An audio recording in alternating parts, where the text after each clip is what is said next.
الحمدللہ رب العالمین والصلاة والسلام علی سید الانبیاء والمرسلین وعلی آلہ واصحابہ وازواجہ اجمعین الی یوم الدین۔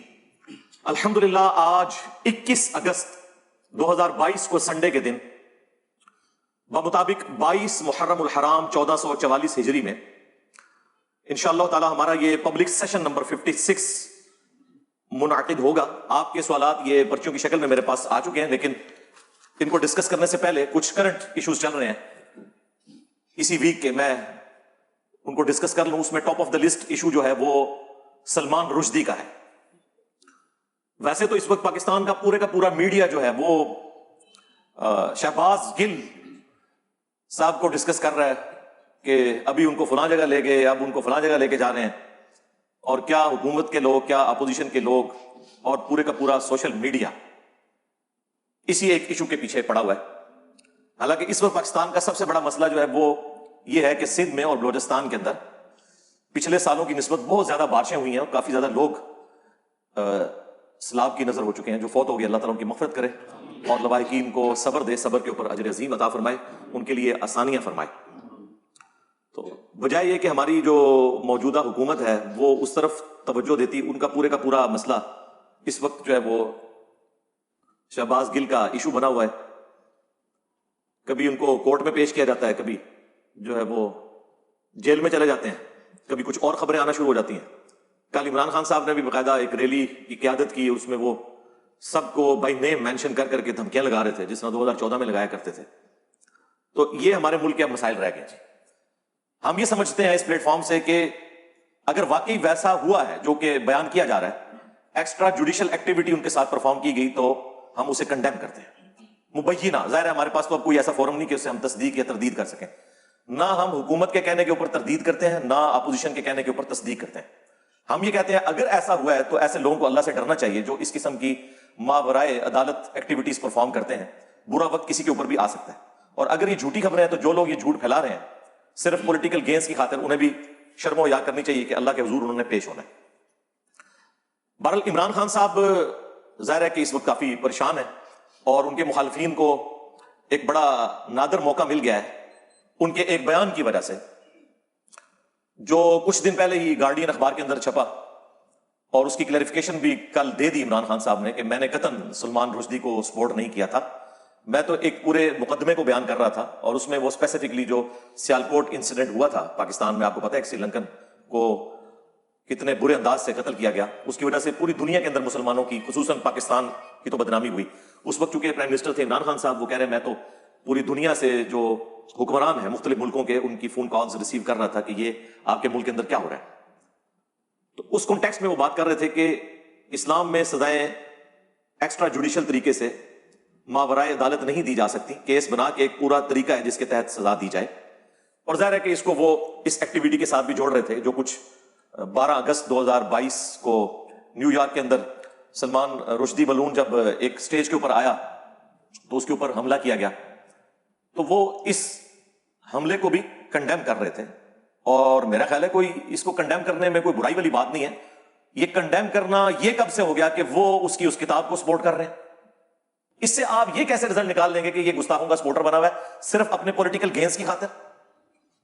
اللہ کو آپ نے جان نہیں دینی، اللہ سے ڈر جائیں۔ اس قسم کے جھوٹے الزامات اس شخص کے اوپر جس نے UN کے اندر بہترین تقریر کی، لا الہ الا اللہ کا نعرہ بلند کیا، اس شخص کے اوپر جس نے اسلامو فوبیا کے خلاف پوری دنیا کے اندر اتنی طاقتور آواز اٹھائی کہ کبھی کسی مسلمان حکمران نے نہیں اٹھائی، اور اس کا رزلٹ یہ نکلا کہ 15 مارچ ہر سال جو ہے اسلامو فوبیا کے حوالے سے ایک دن قرار دے دیا گیا۔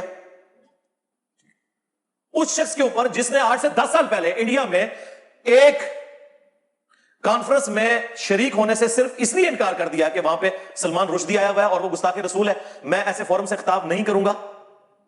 اب اس شخص کو بھی اپنے عشق رسول کا سرٹیفکیٹ ان جاہل مولویوں سے لینا پڑے گا، ان جاہل پولیٹیشین سے لینا پڑے گا، ان جاہل ان پٹھوں سے لینا پڑے گا جو چند اداروں کے اعلی کار بنے ہوئے ہیں۔ شرم کریں، آپ پہ بھی کل کو برا وقت آ سکتا ہے۔ اور یہ جملے اس شخص کے ہیں جو سب سے بڑا کرٹک ہے عمران خان صاحب کا، ان کے بیانیے کو سپورٹ کرتا ہے، لیکن جو وہ ریڈ لائن اداروں کے حوالے سے کراس کرتے ہیں اسے ہمیشہ کنڈیم کرتا ہے۔ بلکہ ان کا جو اب بیانیہ ہے، ہمارا تو اس وقت بیانیہ تھا جب وہ خود اداروں کی گود میں بیٹھے ہوئے تھے، میں اس وقت بھی کہتا تھا آپ اعلی کار نہ بنے، کل کوئی آپ کے گاٹے فٹ ہوں گے۔ تو اگر ایسا شخص یہ بات کر رہا ہے تو خدا کے لیے اللہ سے ڈرے، ایسے مسلمان کے اوپر، ایسے مسلمانوں کے لیڈر کے اوپر آپ اس طریقے سے الزامات لگا کے ان کی لائف کو ونریبل کرنا چاہ رہے ہیں. یہ ٹرینڈ چلا رہے ہیں سلمان رشدی کا یار بن گیا. یہ تو جو لوگ یورپ اور امریکہ میں رہ رہے ہیں ان سے پوچھیں کہ یہ آپ لوگوں کے جو جذباتی نعرے ہیں یہ کیا گل کھلاتے ہیں. آپ تو صرف ان کے ریمیٹنس کے اوپر ملک چلا رہے ہیں نا، اور یہاں بیٹھ کے آپ لوگ چکن کڑھائیاں کھا رہے ہیں ان کے ڈالرز اور پاؤنڈز کے اوپر. ان کو سب کچھ بھگتنا پڑتا ہے جو کچھ آپ جذباتی کام یہاں پہ کر رہے ہوتے ہیں. اس کانٹیکسٹ پہ عمران خان صاحب نے جو کچھ بات کی، وہاں کے رہنے والے ہر پاکستانی، ہر مسلمان کا یہی نظریہ ہوگا کہ یار اس میں تو کوئی شک نہیں ہے کہ اسلام میں فساد فی الارض کی سزا قتل ہے، سورۃ المائدہ کے اندر آیت نمبر 33 میں. لیکن یہ جوڈیشری کے تھرو ہوگا. اگر ہر کوئی قانون اپنے ہاتھ میں لے گا تو پھر تو آپ کو پتا ہے یہاں تو مسلمانوں میں ایک فرقہ دوسرے فرقے کو گستاخ رسول سمجھتا ہے. تو پھر کیا اس کا رزلٹ نکلے گا؟ اگر ہر کوئی یہ خود ڈیسائیڈ کرنا شروع کر دے گا تو یہ جوڈیشری کا کام ہے.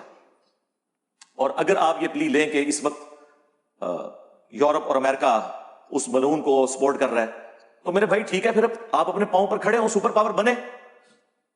دیکھیں امریکہ کو اگر کوئی بندہ مطلوب ہوتا ہے وہ دنیا کے کسی ملک میں بھی ہو وہ اسے حاصل کر لیتے ہیں نا کہ یہ مجرم ہے ہمارا. کاش آج ہم بھی اتنے مضبوط ہوتے ہیں تو ہم امریکہ اور یورپ سے ڈیمانڈ کرتے ہیں کہ اس خبیث کو ہمارے حوالے کریں، ہم کورٹ میں کیس چلائیں گے اس کے خلاف جو اس نے فساد فی الارض مچایا ہوا ہے. اور اگر ایسا نہیں ہے تو اس قسم کی ایکٹیویٹی سے اسلام کو یا مسلمانوں کو نقصان ضرور ہوتا ہے، فائدہ کوئی نہیں ہوتا. ایک منفی پروپیگنڈا شروع کر دیتے ہیں اور اس کے لیے ایندھن ہم لوگ پرووائڈ کر رہے ہوتے ہیں. تو اس کانٹیکسٹ میں عمران خان صاحب نے کوئی غلط بات نہیں کی. آپ کو پتا ہے کہ میں کتنا سخت کرٹک ہوں ان کا، اچھی باتوں میں سپورٹ بھی کرتا ہوں، لیکن اس کے باوجود میں کہوں گا کہ یہ کوئی بات نہیں تھی کہ آپ ان کے خلاف ٹرینڈ چلانے شروع کر دیں اپنے پولیٹیکل گینز کی خاطر، صرف اس وجہ سے کہ اس وقت آپ کو کوئی مذہبی کارڈ چاہیے کہ آپ ایک پاپولر لیڈر کو اس طریقے سے عوام کے ہتھے چڑھا دیں کہ وہ کوئی ایکٹیویٹی پرفارم کر دیں. تو اس حوالے سے ہمارا تو بالکل کلیئر کٹ سٹانس ہے. باقی عمران خان صاحب نے جو بیانیہ اس وقت اپنایا ہے جس میں اب وہ اللہ کا شکر ہے کہ تھوڑا بہت بیک فٹ پہ گئے ہیں، انہوں نے شہباز گل صاحب کی جو سٹیٹمنٹ ہے اس سے انہوں نے خود ایکسپٹ کر لیا کہ ایک ریڈ لائن کو کراس کیا گیا، اور وہ ریڈ لائن کوئی فوج کے حوالے سے نہیں ہے، پاکستان کے آئین کے حوالے سے ہے. اس طرح آپ کبھی بھی کسی ادارے کے سب آرڈینیٹ کو ابھار نہیں سکتے کہ اپنے سینئرز کی آپ جو ہے وہ نافرمانی کرنا شروع کر دو، الا یہ کہ آئین کے خلاف ہو تو اس کے لیے پھر عدالتیں موجود ہیں. یا زیادہ سے زیادہ اگر آپ یہ سمجھتے ہیں کہ یہ ظلم پہ مبنی کوئی حکم میرا بڑا دیر ہے تو آپ ٹھیک ہے اپنی جاب چھوڑ دیں، یہ آپ کا رائٹ ہے. ہمارے پاس بھی کئی لوگ آتے ہیں کہ جی بعض اوقات اس طرح کی ایکٹیویٹی ہوتی ہے، ہم کہتے ہیں ٹھیک ہے یار اگر آپ سمجھتے ہیں تو ہم تو اکاؤنٹیبل ہیں اللہ کو، تو آپ اس ایکٹیویٹی سے الگ ہو جائیں. دوسرا یہ ہے کہ fit in the system and then change the system, اندر رہیں اور کوشش کریں کہ اس ایکٹیویٹی کے اندر سے آپ اس لیول تک نہ جانے دیں لوگوں کو کہ کسی کے ساتھ زیادتی ہو جائے. اندر رہنے کے بھی بڑے فائدے ہوتے ہیں. میرے پاس ایک کرنل صاحب آئے، وہ کہنے لگے کہ کافی مذہبی تھے، وہ کہتے ہیں ہماری بعض گیدرنگ کے اندر مکس گیدرنگ ہو جاتی ہے تو میں تو یہ جاب چلانا میرے لیے مشکل. میں نے کہا آپ سسٹم کے اندر رہیں، انشاءاللہ ایک موقع آئے گا کہ آپ کے ہاتھ میں یہ چیزیں ہوں گی، آپ اس میں ریفارمز لے آنا.